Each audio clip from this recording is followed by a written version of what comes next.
আসসালামু আলাইকুম রহমতুল্লাহি ওয়া বারাকাতুহু। আজকে কোরআন শিক্ষার এইটি চতুর্থ ক্লাস। এই ক্লাসে আমি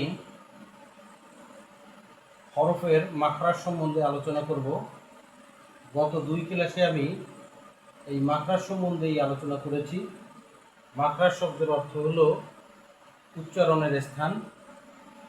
মনে রাখবেন, আরবি হরফ 29টি আর এর মাখরাজ হলো 17টি। 17টা স্থান থেকে বিভিন্ন অক্ষরগুলো উচ্চারণ হয়। যার মাখরাজ যত সুন্দর, তার তেলাওয়াত এবং তার কোরআন পড়ার তর্জটা তত সুন্দর হবে। এজন্য মাখরাজ জানা আমাদের সবারই জরুরি। যদি কোনো অক্ষর উচ্চারণে উলটপালট হয় বা ভুল হয়, তাহলে কোরআনের তর্জমা পরিবর্তন হয়ে যেতে পারে, এজন্য গুনাহ হবে। এজন্য প্রত্যেকটা মানুষের দরকার কোরআনুল কারীম তেলাওয়াতের আগে মাখরাজ সুন্দর করে শেখা।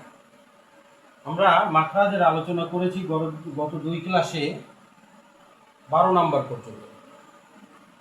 যে 1 নম্বর মাখরাজ হলকের শুরু হইতে হামজা হা, 2 নম্বর মাখরাজ হলকের মাঝখান থেকে আইন হা, 3 নম্বর মাখরাজ হলকের শেষ থেকে গয়েন খ, 4 নম্বর মাখরাজ জিহ্বার গোড়া তার বরাবর উপরের তালুর সাথে লাগাইয়া 2 নক্তলা কফ, 5 নম্বর মাখরাজ জিহ্বার গোড়া থেকে একটু আগে বাড়িয়ে তার বরাবর উপরের তালুর সাথে লাগিয়ে মধ্যখান পেঁচানো কাপ, 6 নম্বর মাখরাজ জিহ্বার মাঝখান তার বরাবর উপরের তালুর সাথে লাগাইয়া জিম শিন ইয়া, 7 নম্বর মাখরাজ জিহ্বার গোড়ার কিনারা উপরের মারির দাঁতের গোড়ার সাথে লাগিয়ে দ, 8 নম্বর মাখরাজ জিহ্বার আগার কিনারা উপরের দাঁতের মারির সাথে লাগিয়ে লাম, 9 নম্বর মাখরাজ জিহ্বার আগার উল্টো পিঠ উপরের তালুর সাথে লাগিয়ে র, 10 নম্বর মাখরাজ জিহ্বার আগা তার বরাবর উপরের তালুর সাথে লাগিয়ে একটি হরফ নুন, 11 নম্বর মাখরাজ জিহ্বার আগা উপরের নিচের দুই দাঁতের উপরের দাঁতের গোড়ার সাথে লাগাইয়া ত দাল তা, এবং 12 নম্বর মাখরাজ জিহ্বার আগা নিচের দুই দাঁতের পেট এবং আগার সাথে লাগাইয়া ঝা সিন স। এগুলো আমরা গত দুই ক্লাসে আলোচনা করেছি। আজকে তারপর থেকে আলোচনা করব 13 নম্বর মাখরাজ। আজকে জিহ্বার আগা সামনের উপরের দুই দাঁতের আগার সাথে লাগাইয়া জিহ্বার আগাটা সামনের উপরের দুই দাঁতের আগার সাথে লাগাইয়া নরমভাবে জোয়া জাল সা, জোয়া জাল সা। 14 নম্বর মাখরাজ নিচের ঠোঁটের পেট, এই যে নিচের ঠোঁটের পেট সামনের উপরের দুই দাঁতের আগার সাথে লাগাইয়া, এই যে সামনের উপরের এই দুই দাঁতের আগার সাথে লাগাইয়া একটি হরফ, তা হলো ফা ফা ফা। 15 নম্বর মাখরাজ দুই ঠোঁট গোল করে সামান্য খোলা রেখে একটি হরফ, তা হলো ওয়াও ওয়াও ওয়াও। 16 নম্বর মাখরাজ দুই ঠোঁটের ভিজা জায়গা হচ্ছে, দুই ঠোঁটের ভিজা বা বা বা। আমাদের ঠোঁটের দুইটি অংশ, একটা হলো আমাদের ঠোঁটের কিছু অংশ থাকে ভিজা, অর্থাৎ যেটা সবসময় ভিতরে থাকে। এখান থেকে আমাদের এই অক্ষরটি উচ্চারণ হবে বা বা বা। 17 নম্বর মাখরাজ দুই ঠোঁটের শুকনা জায়গা হচ্ছে, এই দুই ঠোঁটের যে অংশটি আমাদের শুকনা থাকে সেই অংশটি একসাথে মিলিয়ে উচ্চারণ হয় অক্ষরটি মিম মিম মিম। তাহলে আমরা ঠোঁট থেকে 4টি হরফ পেলাম। একটা হলো ফা, ওয়াও বা মিম।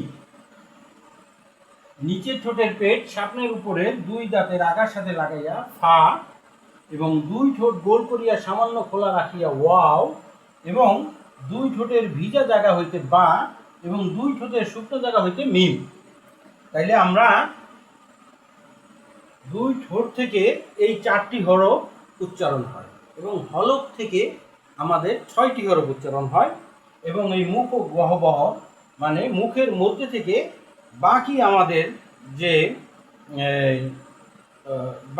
আমাদের 19টি হরফ আছে, এই 19টি হরফ মুখের ভিতর থেকে আমাদের উচ্চারণ হয়। তাহলে আজকে আমরা মাখরাজের সবকটা শেষ করলাম।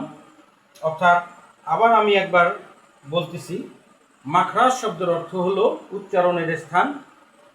আরবি হরফগুলো যে স্থান থেকে উচ্চারণ হয় তাকে আরবিতে মাখরাজ বলা হয়। আরবি হরফ মোট 29টি, এর মাখরাজ হলো 17টি। 1 নম্বর মাখরাজ হলকের শুরু হতে হামজা হা, 2 নম্বর মাখরাজ হলকের মাঝখান থেকে আইন হা, 3 নম্বর মাখরাজ হলকের শেষ ভাগ থেকে গয়েন খ, 4 নম্বর মাখরাজ জিহ্বার গোড়া উপরে তালুর সাথে লাগাইয়া 2 নক্তওয়ালা কফ, 5 নম্বর মাখরাজ জিহ্বার গোড়া থেকে একটু আগে বাড়িয়ে উপরের তালুর সাথে লাগিয়ে মধ্যখান পেঁচানো কাপ, এবং 7 নম্বর মাখরাজ হলো জিহ্বার গোড়ার কিনারা উপরের দাঁতের মাড়ির সাথে লাগাইয়া দর। 8 নম্বর মাখরাজ জিহ্বার মাঝখান তার বরাবর উপরের তালুর সাথে লাগাইয়ে 3টি অক্ষর জিম শিন ইয়া। 9 নম্বর মাখরাজ হলো জিহ্বার আগার কিনারা উপরের দাঁতের মাড়ির সাথে লাগিয়ে লাম। 10 নম্বর মাখরাজ হলো জিহ্বার আগা তার বরাবর উপরের তালুর সাথে লাগিয়ে একটি হরফ নুন। 11 নম্বর মাখরাজ হলো জিহ্বার আগা উপরের দাঁতের গোড়ার সাথে লাগাইয়া কোয়া দাল তা। আর 12 নম্বর মাখরাজ হলো জিহ্বার আগা নিচের দাঁতের পেট এবং আগার সাথে লাগিয়ে 3টি অক্ষর, তা হলো ঝা সিন সর। এবং 13 নম্বর মাখরাজ হলো জিহ্বার আগা সামনের উপরের 2 দাঁতের আগার সাথে লাগাইয়া সা জাল জ নরম ভাবে। 14 নম্বর মাখরাজ নিচের ঠোঁটের পেট সামনের উপরের 2 দাঁতের আগার সাথে লাগাইয়া ফা, এবং 15 নম্বর মাখরাজ 2 ঠোঁট গোল করিয়া সামান্য খোলা রাখিয়া ওয়াও, এবং 16 নম্বর মাখরাজ 2 ঠোঁটের ভিজা জায়গা হইতে বা, এবং 17 নম্বর মাখরাজ 2 ঠোঁটের শুকনো জায়গা হইতে মিম। আমাদের আরেকটা জিনিস মনে রাখতে হবে যে সামনে মদের সবক আসবে। মদ অর্থ টানিয়ে পড়া। আমরা যে টানগুলো দেই, এই মদের উচ্চারণের স্থান হলো মুখের খালি জায়গা থেকে, যেমন আ, উ, ই, বা, বু, বি এই। এবং আরেকটা জিনিস সেটা হলো গুন্না। এই গুন্নাটা সবসময় নাকের বাসি থেকে উচ্চারিত হয়, যেমন আন্না, মুন্না এই হলো মাখরাজের সম্পূর্ণ পড়া। যদি আপনারা এটা ভালোভাবে চর্চা করেন, ইনশাল্লাহ আপনাদের অক্ষরের উচ্চারণটা সঠিক হবে এবং তেলাওয়াতও সুন্দর হবে।